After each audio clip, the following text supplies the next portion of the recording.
네, 여기는 소래포구 옆에 있는 장도포대지, 지명 이름은 이제 댕구산이라고 표현을 합니다.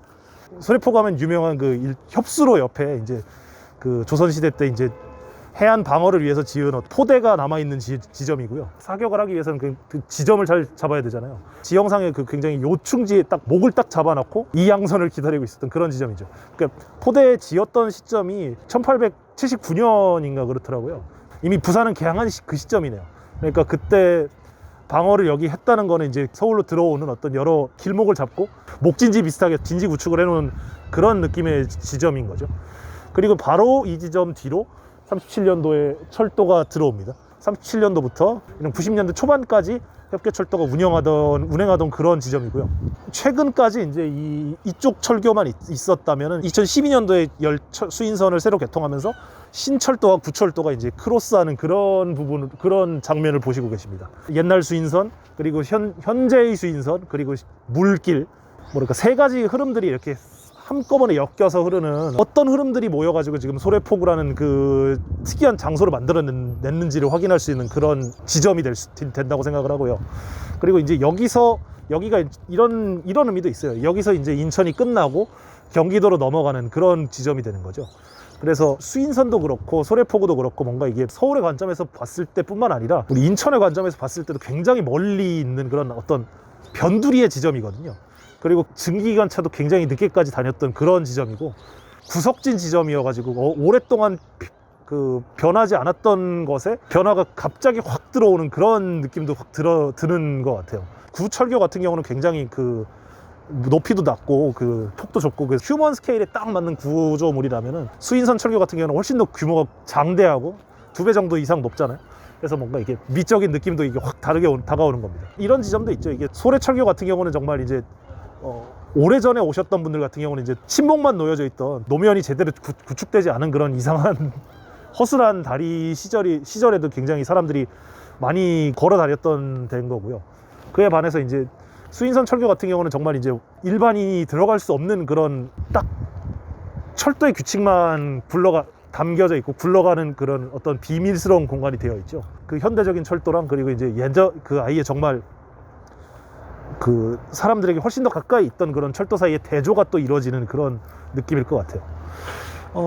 그리고 또 주변을 쭉 둘러보시면은 이게 인천시가지가 끝난다는 느낌이 확 또 듭니다. 그러니까 이쪽 산 쪽에 그 에코메트로고 그 옛날 한화 쪽 땅이었는데 그걸 이제 또 메워가지고 만든 그 거대한 신도시가 쭉 들어서 있고요. 그에 반해서 이제 소래 및 월곶 염전이었던 지역은 여전히 이제 개발되지 않고 또는 공원화 시켜가지고 일부러 개발하지 않은 상태로 두는 그런 장면들이 쭉 보이고 있는 거고요. 여기는 살짝 조금 덜 나오긴 하는데 영흥화력발전소라는 그런 큰 발전소가 인천 남쪽에 있습니다. 그 발전소에서 시화호와 안산 시흥을 지나서 예, 마침 딱 열차가 지나가네요. 그러니까 이렇게 인천 남쪽에서 들어오는 어떤 흐름들이 다 몰려드는 그런 지점이라는 거.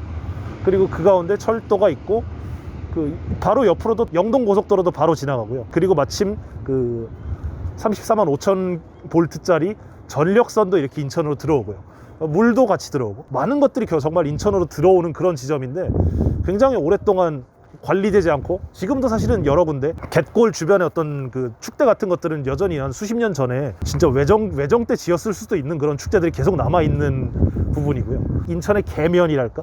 이런 것들을 한번 감상해 볼 수 있는 그런 지점이라고 생각을 할 수가 있어요. 소래포구 많이들 오실 수 있는데 이때 한번 장도포대라는 데를 한번 찾아서 전망이 좋은 데니까 한번 쭉 주변을 둘러보시면서 인천으로 흘러 들어오는 여러 가지 흐름들을, 그러니까 도시라는 게 단순히 장소가 아니라 여러 가지 흐름들이 없으면 돌아가지 않는 지점인데 그 흐름이 대체 어디서 어떻게 오는지, 그리고 이제 이 흐름들을 어떻게 처리하고 있는지, 그리고 이제 인천과 인천이 아닌 곳을 가르는 어떤 경계선이랄까?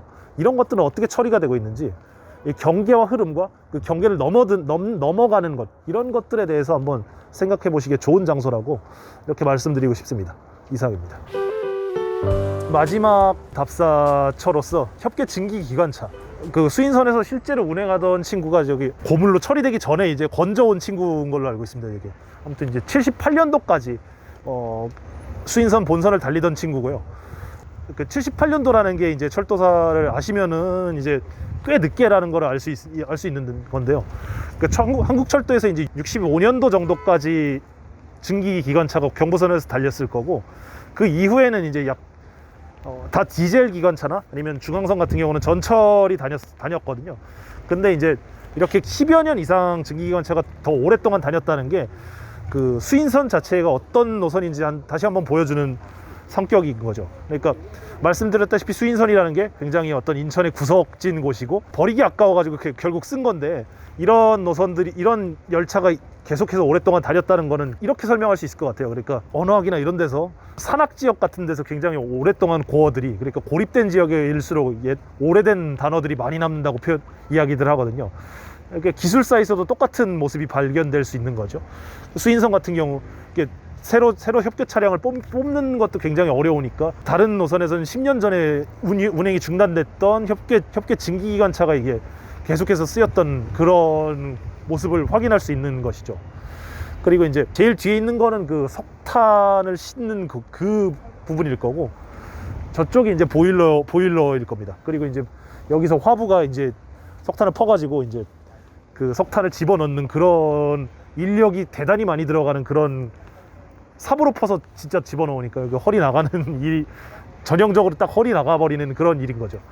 그 디젤이나 전기는 훨씬 더 당연히 그 화부도 없고 기관사 한두 명이면 되는데, 여기는 최소 3명이 필요한 그런 그 시스템이어서 인력 면에서도 그렇고, 보시면 이제 그 노란 그런 부품들이 막 보이잖아요. 여기 노란 거 말고 지금 노란 배관이나 이런 것들을 보시면은 이제 원래는 페인트 칠이 아니라 황동 부품이었다고 합니다. 그러니까 보일러니까 열 받아서 굉장히 변형이 많이 일어나는 부분에다가 이제 황동으로 처리를 해서 이제 좀 더 강도를 높였던 건데, 기계적으로도 굉장히 까다로운 친구가 증기기관차였던 거죠. 그리고 또 아예 이런 면도 있어요.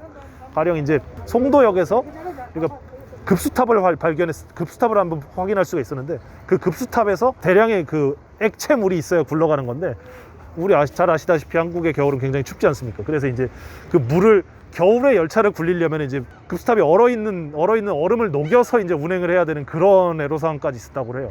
인천은 조금 덜 추웠는데, 그럼에도 불구하고 1월에는 그때도 영하 10도 내려갔으니까 굉장히 손이 정말 많이 가는 친구인데도 이렇게 남아 있었다는 역사적 사실, 이런 걸 통해서 수인선이라는 철도가 어떤 방식으로 이제 그 주변 도시와 어떤 주민들의 수요와 이런 거에 맞춰서 살아남았는지를 확인할 수 있는 그 살아있는 증거랄까, 이런 생각이 드네요.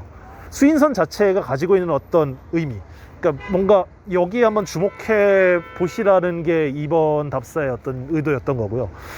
어떤 의미라고 할 수 있느냐면, 가령 이제 인천의 철도로 가장 대표적인 경인선 같은 경우는 가장 오래된 철도였고, 그리고 이제 지옥철이라는 말이 등장했을 정도로 사람들이 무지막지하게 많았던, 그래서 철도와 대도시의 성장이라는 현상이 가장 긴밀하게 엮여 있었던 노선이 경인선이라면, 이 수인선은 인천의 성장 축선에서 멀리 있는 그런 노선이었고, 굉장히 많은 것들이 일단 일을 벌려놓은 다음에 그 다음에 처리를 하자, 어떤 이런 임기응변적인 모습을 볼 수 있는 좀 더 계획되지 않은 그런 노선이었다는 생각이 들어요.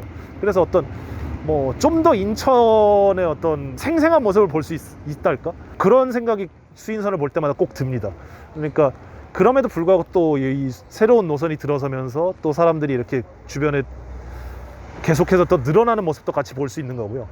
그래서 인천의 양면성, 인천의 다면성, 그리고 이제 곳곳에 흩어져 있는 인천의 기억, 잊혀져가는 기억들까지도 이제 수인선 주변에 많이 남아 있는 거고, 인천이 가지고 있는 복잡성, 다면성을 경인선보다도 오히려 더 보여주는 그런 노선이 수인선이라고 생각을 하고, 특히 또 인천이 발전해오는 과정에서 확인할 수 있는 임기응변성이 드러나는 그런 노선이 더 수인선이라는 생각을 더 지금 하게 됩니다.